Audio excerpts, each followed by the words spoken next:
बिस्मिल्लाहिर्रहमानिर्रहीम। अस्सलाम वालेकुम। आप यूट्यूब चैनल देख रहे हो, मेरा नाम है अब्दुल रहमान। नाज़रीन, आज 25 मई है।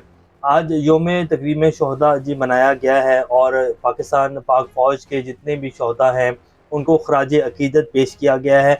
और स्पेशल 9 मई को जो वाक़यात हुए थे उनके हवाले से chief of army staff general Asim Munir साहब ने क्या गुफ्तगू की, उसके हवाले से कुछ डिटेल्स आपके सामने रखेंगे। इमरान खान साहब के मुस्तकबिल के बारे में कुछ बात करेंगे कि अब पीटीआई तो जो है वो रही नहीं, जो हालात बन गए हैं और जो बना दिए गए हैं। तमाम जो सीनियर रहनुमा थे उन सब ने प्रेस कॉन्फ्रेंस कर दी है। कुछ एक दो रहनुमा रह गए हैं, शाह महमूद कुरैशी साहब हैं, असद कैसर साहब हैं, यास्मीन राशिद हैं, और इस तरह कुछ चंद रहनुमा जो हैं वो रह गए हैं।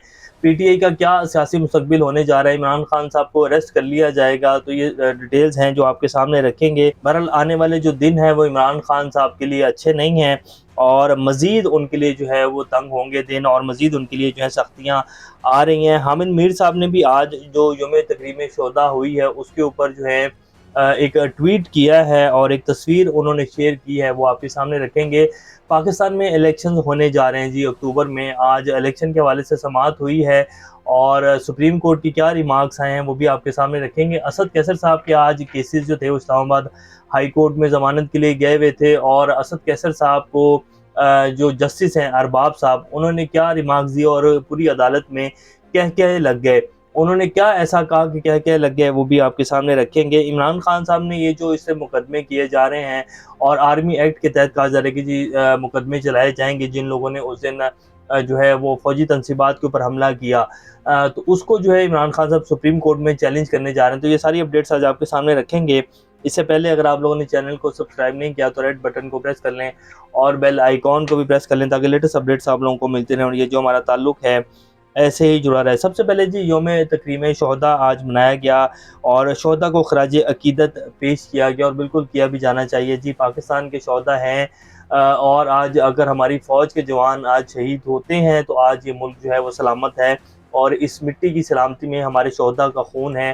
पाक फ़ौज है तो जी पाकिस्तान है और पाक फ़ौज की कुर्बानियों की वजह से और शहदा की कुर्बानियों की वजह से, उनके अहल खाना की कुर्बानियों की वजह से आज पाकिस्तान कायम है और हम सब लोग जो हैं वो अपने घरों में और बड़े अमन के साथ जो हैं वो रहते हैं। तो आज बड़ी ज़बरदस्त एक तकरीब जो है वो रोनुमा की गई, उसमें जो है सिविल क़यादत भी थी, अस्करी क़यादत भी थी और कुछ रिटायर अफसरान भी थे। पहले आपको जो ISPR का बयान है वो बता देते हैं। शोहदाए पाकिस्तान के मौके पर योम तकरीम शोहदाए पाकिस्तान के मौके पर शोहदा को खराज अकीदत पेश करते हुए कहा कि शोहदा की लाजवाल कुर्बानियों को कम तर करने की किसी को भी इजाज़त नहीं दी जाएगी, ये आर्मी चीफ ने कहा। ISPR ने कहा कि शोहदा ने मादरे वतन की हिफाजत में अपनी जानों की अजीम कुर्बानियाँ दी हैं। शोहदा ने कुर्बानी देकर मुल्क की सालमियत और मादरे वतन की हुर्मत की हिफाजत की है। योम शोहदा के मौके पर अस्करी क़यादत, chairman joint chief of staff committee, retired अफसरान और सिविल सोसाइटी की जानिब से शोहदा को खराज अकीदत पेश किया गया। अब ये एक तस्वीर आपकी स्क्रीन के ऊपर चला देते हैं, ये हामिद मीर साहब ने इसको पोस्ट किया है। जनरल बाजवा साहब जो कि पाकिस्तान के साबिक आर्मी चीफ हैं उनको भी बुलाया गया और वो बिल्कुल हमारे जो इस टाइम के सिटिंग आर्मी चीफ है जनरल आसिम मुनीर साहब उनके साथ बैठे हुए थे। अब इस तस्वीर को जो है हामिद मीर साहब क्या कहते हैं पोस्ट करके, वो कहते हैं इस तस्वीर में सियासतदानों के लिए एक सबक है, वो ये कि 2018 के प्रोजेक्ट इमरान खान का मास्टरमाइंड जनरल बाजवा थे। इस प्रोजेक्ट का नतीजा 9 मई 2023 को सामने आया। इस इमारत को ज़मीन बोस करने वाले जनरल आसिम मुनीर साहब ने बाजवा साहब को अपने साथ बिठा लिया, लेकिन इमरान खान और शहबाज शरीफ आज भी एक साथ बैठने को तैयार नहीं है। और ये बात बहुत हद तक उनकी ठीक है कि हमारे सियासतदान जो हैं वो एक दूसरे के कपड़े फाड़ने के ऊपर ही लगे हुए हैं। PDM की जमातें बहुत देर से जो है इमरान खान को कहते कि जी आए मुज़ाकरात के लिए बैठ जाते हैं, इस तरह नहीं चला जाएगा। लेकिन अब फिर देख लें कि क्या सिचुएशन बन गई। इमरान खान साहब जैसे कि हमने कल भी आपके सामने कहा कि कुछ जो है मिसअंडरस्टैंड कर गए और उन्होंने ये समझा कि शायद अब नहीं तो कभी नहीं, और उसी चक्कर में जो है वो बहुत ज़्यादा आगे निकल गया। अब 9 मई के वाक़यात के हवाले से जितनी भी लाहौर की सीनियर क़यादत है, यास्मीन राशिद, हमाद अज़हर, महमूदुर रशीद साहब और एजाज़ चौधरी साहब, उन सब की फ़ोन कॉल जो हैं वो रिकॉर्ड के ऊपर आ गई हैं, जिसमें बाकायदा ये हदायत दी जा रही है कि जी आप कोर कमांडर हाउस की तरफ हम लोगों ने जाना है। तो अब मुकदमात भी चल रहे हैं जी और आर्मी एक्ट के मुताबिक जो है मुकदमा चलाए जाएंगे। एक तो ये ऑप्शन है, या फिर दूसरी ऑप्शन ये दी जा रही है कि जी आप प्रेस कॉन्फ्रेंस करें, पार्टी को छोड़ें, तो फिर आप जो हैं आपको बाइज़्ज़त रिहाई मिल जाएगी। ये जी इस टाइम की सूरत हाल बनी हुई है। हामिद मीर साहब ने भी ट्वीट किया, वो भी हमने आपके सामने रख दिया है। अब क्या आर्मी एक्ट के तहत जब मुकदमे चलाए जाएंगे तो क्या बचत हो जाएगी? तो बड़ी बड़ी लंबी सजाएं जी होने जा रही हैं। इमरान खान साहब को भी आर्मी एक्ट के तहत जो है वो उनके खिलाफ मुकदमा चलाए जाने की बातें की जा रही हैं। 30-31 मई तक इमरान खान साहब के पास जमानत है, और ये बहुत सारी खबरें मिल रही हैं कि जून में इमरान खान साहब को और बुशरा बीबी को गिरफ्तार कर लिया जाएगा। पार्टी की हालत आपके सामने है। इलेक्शन इमरान खान को नहीं लड़ने दिए जाएंगे। इमरान खान साहब की अभी फ़िलहाल की जो सियासत है वो तकरीबन 90% जो है वो ख़त्म हो चुकी है। जितने सीनियर रहनुमा हैं उन्होंने प्रेस कॉन्फ्रेंसें कर दी हैं, छोड़ दिया है। तो पार्टी जो है वो उसके साथ जब कोई खड़ा होने वाला ही नहीं होगा तो इलेक्शन कैसे लड़ेंगे? और रह गई बात इलेक्शन की, तो इलेक्शन से पहले पहले इमरान खान साहब को ये किसी न किसी मुकदमे में डालकर या तो हाउस अरेस्ट कर देंगे या फिर मुल्क से बाहर जाने के ऊपर मजबूर कर देंगे। क्योंकि आर्मी एक्ट के तहत जो मुकदमे चलेंगे तो बड़ी मुश्किल हो जाएगी इमरान खान साहब के लिए जान छुड़वाना। तो ये जी इस टाइम की सूरत हाल है। कल इमरान खान साहब जो हैं उन्होंने जूम के ऊपर यूके के कंजर्वेटिव एमपीज़ हैं उनके साथ जो है वो एक सेशन करना था, लेकिन इमरान खान साहब की जो है वो पूरा इंटरनेट उस इलाके का बंद कर दिया गया। तो ये फिस्तायत है इस इम्पोर्टेड गवर्नमेंट की। ठीक है, जो उस दिन 9 मई को हुआ वो गलत हुआ, ऐसा नहीं होना चाहिए था। जिन जिन लोगों ने किया उनको सज़ाएं मिलनी चाहिए, और ये बिल्कुल नहीं होना चाहिए था। जिसने मनसूबा बनाया उनको भी सज़ाएं मिलनी चाहिए। लेकिन कुछ जमहूरी हक भी होते हैं, कुछ आइनी हकूक़ भी होते हैं, उनको पामाल नहीं किया जाना चाहिए। अब जो आइनी हकूक़ हैं पाकिस्तान में और आइन की क्या कदर कीमत है पाकिस्तान में, वो अब आपको जज साहब की जो ज़ुबानी है वही सुना देते हैं कि इस्लामाबाद हाई कोर्ट के जो जज हैं जस्टिस अरबाब साहब, आज उन्होंने क्या रिमार्क्स दिए हैं। आज असद कैसर साहब के मुकदमा की तफसीलात फराहमी के ऊपर समाअत हुई।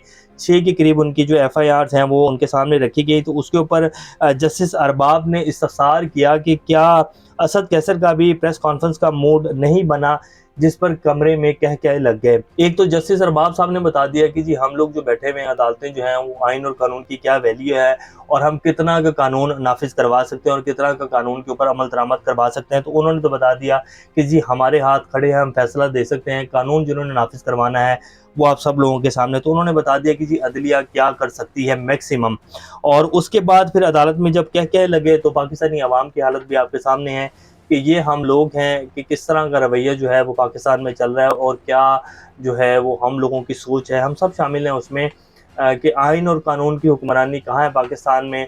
और जब आइन और कानून की बात की जाती है और जब ये कहा जाता है कि जी आपका प्रेस कॉन्फ्रेंस का मूड नहीं बना, सबको पता है कि प्रेस कॉन्फ्रेंस जो है वो कौन करवा रहा है, कौन प्रेशर डाल रहा है। तो जो है उसके ऊपर फिर कह कह लगते हैं।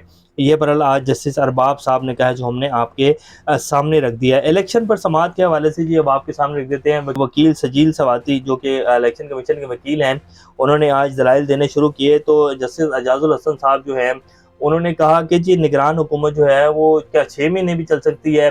अगर 4.5 साल जो है असम्बलियाँ ना हों और असम्बलियाँ ना इलेक्शन ना हों, तो इसका मतलब निगरान हुकूमत जो है वो 4.5 साल चलती रहेगी। निगरान हुकूमत ही चलती रहेगी अगर मुल्क में इलेक्शन ना हो, तो ऐसा नहीं हो सकता। निगरान हुकूमत की जो आइनी हैसियत है वो 90 दिन के अंदर है। फिर चीफ जस्टिस उमर अता बंदयाल साहब जो हैं उन्होंने कहा कि जी बतौर आइनी मुहाफ़िज़ अदालतें कब तक खामोश रहेंगी।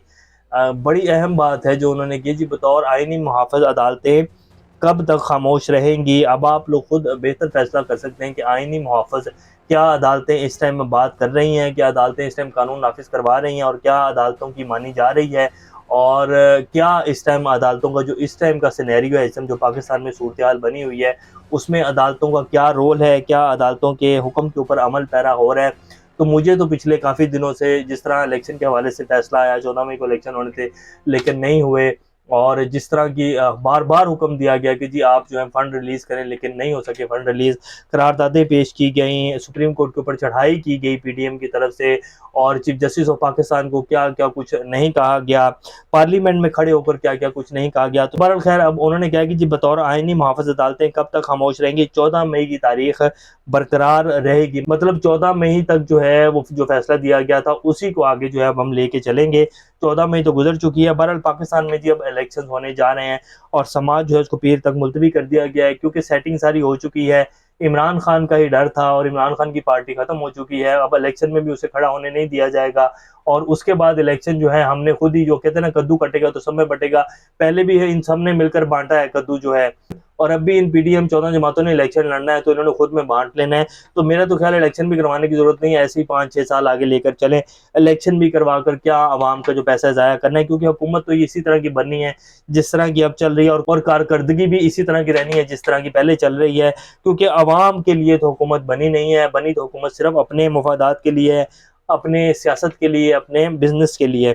इमरान खान साहब ने जी बहरहाल आर्टिकल 245 और पार्टी वर्कर्स की पकड़ धकड़ को सुप्रीम कोर्ट में चैलेंज कर दिया। उन्होंने कहा कि तहरीक इंसाफ के रहनुमा और कारकुनान का आर्मी एक्ट के तहत कोर्ट मार्शल का इकदाम भी चैलेंज किया है, और जो है सुप्रीम कोर्ट को उन्होंने कहा कि जी इसके ऊपर नोटिस लें और बताएं कि अब क्या हो सकता है। पीटीआई हकीकी का क्याम जी ऐलान कर दिया गया है। राव यासिर साहब हैं कोई, जिन्हें मैं तो नहीं जानता, बहरहाल आज उन्होंने एक प्रेस कॉन्फ्रेंस डाल दी, उन्होंने कहा जी पीटीआई हकीकी जो है उसका हम क्याम करने जा रहे हैं, और पीटीआई की जितनी भी वर्कर्स हैं और जितने भी एमपीएस हैं वो पीटीआई हकीकी में आ जाएं। ये सूरत हाल है। जहांगीर तरीन साहब भी एक्टिव हो चुके हैं और वो भी इमरान खान साहब को डेंट डालने के चक्कर में, अपना बदला पूरा करने के चक्कर में है। अलीम खान साहब भी इसी चक्कर में है कि जी अब हम नई जमात बनाएंगे। तो देखते हैं आगे क्या क्या होता है। पाकिस्तान की सियासत में अब आने वाले दिनों में आपको बहुत कुछ नया देखने को मिलेगा। तो देखते हैं क्या बनता है। अभी तक के लिए इतना, अपना ख्याल रखिएगा। अल्लाह हाफिज।